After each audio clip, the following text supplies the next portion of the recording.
সাহাল একাডেমির পক্ষ থেকে নতুন আরেকটি ভিডিও নিয়ে আপনাদের মাঝে হাজির হলাম। আমি মোহাম্মদ সুজন মীর।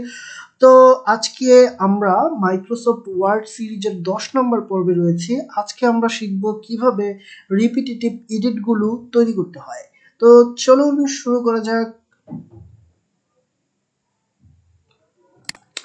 তো চলে এলাম আমরা মাইক্রোসফট ওয়ার্ড ডকুমেন্টে। তো এখানে আমরা রিপিটিটিভ টাস্কগুলো ওর জন্য হচ্ছে একটা নির্দিষ্ট কিছু তৈরি করব। সাপোজ একটা প্যারাগ্রাফ আমি নিয়ে আসি, এতটুকুই আমি এখান থেকে নিলাম সাপোজ। তো এইখানে আমি এটা পেস্ট করে দিলাম। এবার এটার ডিজাইনটা, রিপিটিটিভ ডিজাইনটা আমি তৈরি করে রাখবো। ঠিক আছে। তো এটার জন্য আমি যেটা করব, এইখানে এই যে এখানে দেখতে পাচ্ছেন মোর, এই মোরে ক্লিক করব। মোরে ক্লিক করার পরে ক্রিয়েট স্টাইল, এখানে ক্লিক করব। ক্রিয়েট স্টাইলে ক্লিক করার পরে এখান থেকে আমি স্টাইলের একটা নেম দেব। তো স্টাইলের নেমটা কি দিব? স্টাইলের নেম সাপোজ হচ্ছে লোরেম নর্মাল স্টাইল। ঠিক আছে। তো আপনারা এখানে দেখতে পাচ্ছেন লোরেম নর্মাল স্টাইল নামে একটা স্টাইল আমি এখানে করলাম। ওকে, ফাইন। এখন এটাকে আমি মডিফাই ক্লিক করব। লোরেম নর্মাল স্টাইল এখানে আমরা কিন্তু লিখে রেখেছিলাম। এবার স্টাইল টাইপটা কি হবে এখান থেকে আমরা সিলেক্ট করে দিতে পারবো। লিঙ্কড প্যারাগ্রাফ এন্ড ক্যারেক্টার, তো এরকম এখানে দিব, অথবা শুধু প্যারাগ্রাফ গুলো আমরা দিব। ঠিক আছে। আমরা অবশ্যই সবকিছু চাচ্ছি, তাই সবকিছুই দিয়ে দিলাম এখান থেকে। মানে লিস্ট স্টাইল করলে লিস্ট সিলেক্ট করে, টেবিল গুলো স্টাইল হলে টেবিল দেব। তো আমরা এখানে লিঙ্কড প্যারাগ্রাফ এন্ড ক্যারেক্টারই দিয়ে দিলাম। আর স্টাইল বেসড অন নর্মাল, হ্যাঁ নর্মালি দিলাম।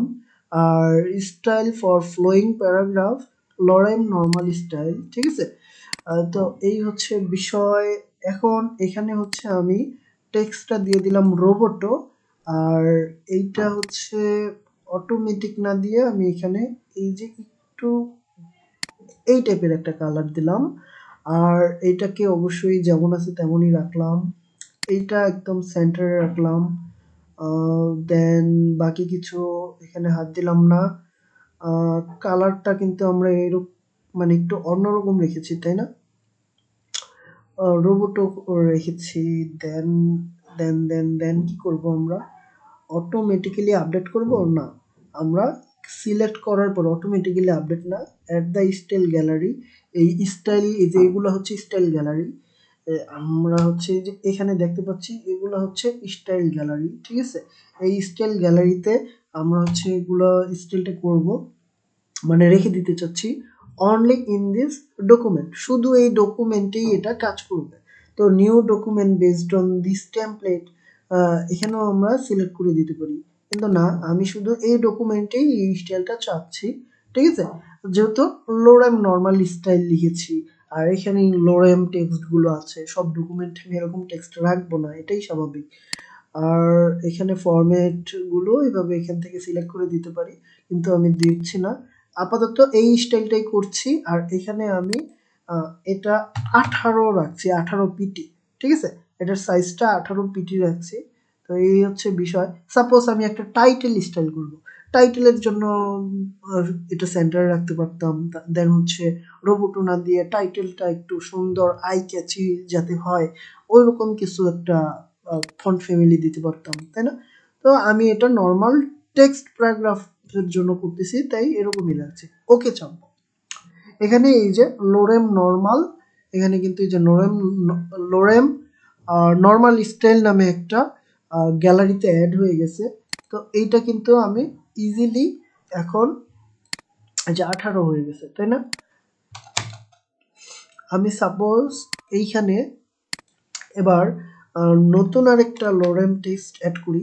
এবার দুইটার পার্থক্য কিন্তু আমরা দেখতে পাচ্ছি। এখন এটা নিচে আবার অ্যাড করি। এখন এই যে এখানে একটা লাইন আছে না, এই একটা লাইনে আমি সাপোজ এইটা অ্যাড করে দিতে যাচ্ছি। এই একটা লাইনই কিন্তু জাস্ট এই স্টাইলটা হলো। আমি সাপোজ চাচ্ছি এই লাস্টেরটা এটা করে দিতে, এই যে লরেম নর্মাল স্টাইল, তো এটাই লরেম নর্মাল স্টাইল হয়ে গেল।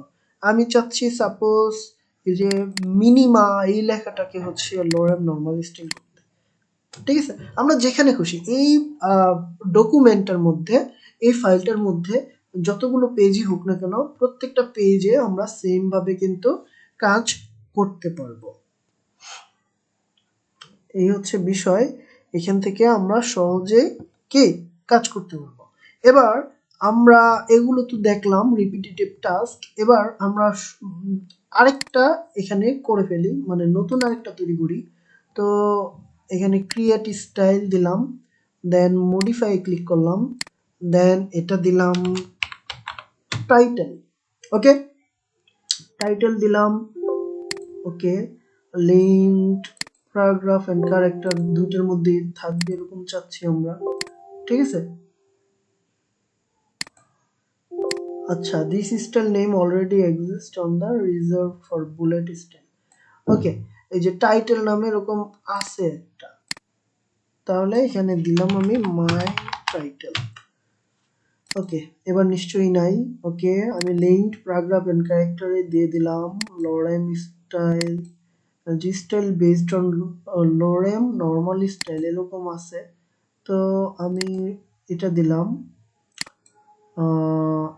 এখানেও এখানে হচ্ছে মাই টাইটেলেই থাকলো style for full line paragraph, এইটা আমি ফুল ব্ল্যাক দিচ্ছি, আচ্ছা ব্ল্যাক না, আমি সাপোজ রেড দিচ্ছি, দেন এটা আমি দিচ্ছি কি দিব, যে কোনো একটা কালার, কপার ব্ল্যাক আছে, ডসিস আছে,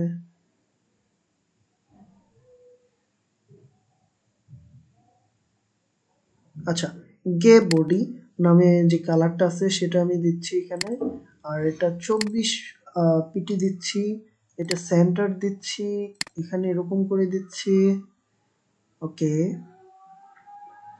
ফাইন সবকিছু ঠিকঠাক আছে। এবার হচ্ছে আমি জাস্ট ওকে চাপতেছি, তো এইটাতে আমার স্টাইলটা অ্যাপ্লাই হয়ে গেছে, কারণ এখানে আমার কার্সরটা রাখা ছিল, আমি এটা লোরেম নর্মাল স্টাইলে নিয়ে যাচ্ছি। আর এই যে লরেম সাম ডলার, এইটা জাস্ট আমার সাপোজ এতটুকুই আমার কি টাইটেল, তো এখানে ক্লিক করলাম, এটা কিন্তু টাইটেলটা এরকম ভাবেই সেট হয়ে গেল। আমি এখন যতখানে যেইটাই টাইটেল হিসেবে রাখতে চাইবো না কেন, সাপোজ এইটাকে আমি এখানে টাইটেল হিসেবে রাখলাম, এবং এইটা টাইটেলটা আমি ক্লিক করার সাথে সাথে কিন্তু, দুঃখিত, টাইটেলে ক্লিক করার সাথে সাথে কিন্তু এটা টাইটেল হয়ে গেল, ঠিক আছে। এবার এই স্টাইলটা আমরা যত জায়গায় চাইবো তত জায়গায় কিন্তু অ্যাপ্লাই করতে পারবো, এখানে একটা জাস্ট ক্লিক করলেই আমার কাজ হয়ে যাবে। সাপোজ এইখানে আমি কি করব, এই যে পেয়ার লেখাটা লিখলাম না, এটা সিলেক্ট করলাম, মাই টাইটেলে ক্লিক করলাম, পেয়ার কিন্তু একটা টাইটেল হয়ে গেল, ঠিক আছে। তো এভাবে রিপিটেটিভ ডিজাইনগুলো আমাদের বারবার করতে হবে না, একবার তৈরি করে রাখবো, সেটাতে একবার খালি ক্লিক করব সিলেক্ট করে, সেটাই কিন্তু অ্যাপ্লাই হয়ে যাবে। এই যে এই পুরো অংশটাকে আমি চাচ্ছি লোরেম নর্মাল করতে, নর্মাল হয়ে গেল, আর টাইটেল করতে চাইলে টাইটেল হয়ে গেল। আবার যদি চাই না কোনো কিছুই হবে না, একদম নর্মাল কিছু হবে, তো একদম নর্মাল হয়ে গেল, মানে নর্মালি যেরকম থাকে ওরকম হয়ে গেল, ঠিক আছে। এইভাবে কিন্তু আমরা এগুলো সেট আপ করতে পারি। অবশ্যই ভিডিওটি আপনাদের উপকারী আসবে বলে আমার বিশ্বাস, আর যদি তাই হয় তাহলে কিন্তু আপনাদের কাছে আমার আবদার রইল, অবশ্যই ভিডিওটিতে একটি লাইক করবেন এবং ভিডিওর নিচে কমেন্ট করবেন। আপনাদের লাইক কমেন্টের কারণে কিন্তু ইউটিউব ভিডিওটা অন্যের কাছে কিন্তু রিকমেন্ড করবে একটা প্রয়োজনীয় ভিডিও হিসেবে, তখন কিন্তু অনেকেই এটার থেকে উপকৃত হবেন, এবং আমার ইউটিউব চ্যানেলটা কিন্তু এভাবেই টিকে থাকবে, নতুবা কিন্তু নতুন ভিডিও ধারণ করতে বা তৈরি করার আগ্রহটা থাকবে না। এজন্য আপনাদের কাছে রিকোয়েস্ট থাকবে, অবশ্যই অবশ্যই আপনারা ইউটিউবে সাবস্ক্রাইব করে দিন এবং ভিডিওটাতে লাইক কমেন্ট করুন। ধন্যবাদ।